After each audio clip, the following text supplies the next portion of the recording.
Pakistani Americans بڑی تعداد میں نیو یارک شہر، Washington D C, Houston, Chicago اور سین فرانسسکو جیسے بڑے شہروں میں رہتے ہیں۔ ٹرمپ انتظامیہ کے دور میں امریکی ویزوں اور امیگریشن کے حوالے سے کیے گئے اقدامات سے کئی دوسری تارکین وطن کمیونٹیز سمیت پاکستانی امریکن کمیونٹی بھی متاثر ہوئی۔ کیا بائیڈن انتظامیہ کی اب تک متعارف کرائی گئی پالیسیز سے صورتحال میں کسی تبدیلی کی توقع کی جا سکتی ہے؟ یہی سوال میں نے مہناز خان سے کیا جو پاکستانی امریکن اور امیگریشن کی وکیل ہیں۔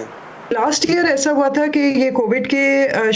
جب شروع ہوا تھا کووڈ، تو جیسے دوسری ٹریول پہ ریسٹرکشن لگائی گئی، H1B پہ ریسٹرکشن لگائی گئی، اسی طریقے سے فیملی بیسڈ امیگرینٹ ویزاز پہ بھی ریسٹرکشن لگائی گئی تھی اس وقت۔ وہ بین اب اٹھ گیا ہے، وہ اب ریسنٹ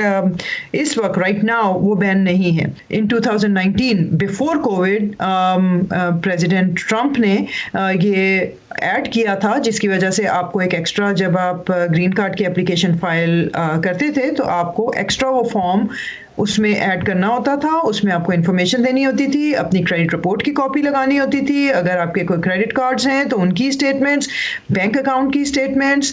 ہیلتھ انشورنس کی انفارمیشن، آپ کی ایجوکیشنل ڈگریز کی کاپیاں لگانی ہوتی تھی ٹو شو دیم کہ آپ پبلک بینیفٹ کوئی نہیں لیں گے اور آپ پبلک پہ برڈن نہیں بنیں گے۔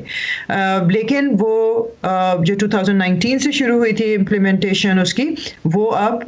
مارچ 9 کو DHS نے کہا ہے، department of homeland security نے، کہ وہ ہم اب اس کو امپلیمنٹ نہیں کریں گے۔ ماہرین کے مطابق صدر بائیڈن کو اگرچہ چیلنجز کا سامنا رہے گا، لیکن امریکہ میں اس سال بھی ہزاروں افراد ملک میں امیگرینٹ کا قانونی سٹیٹس حاصل کرنے کے لیے تگ و دو کر رہے ہیں اور صدر بائیڈن سے امید کرتے ہیں کہ اس عمل میں تیزی آئے۔ Imran Jadoon, voice of America, Fairfax, Virginia.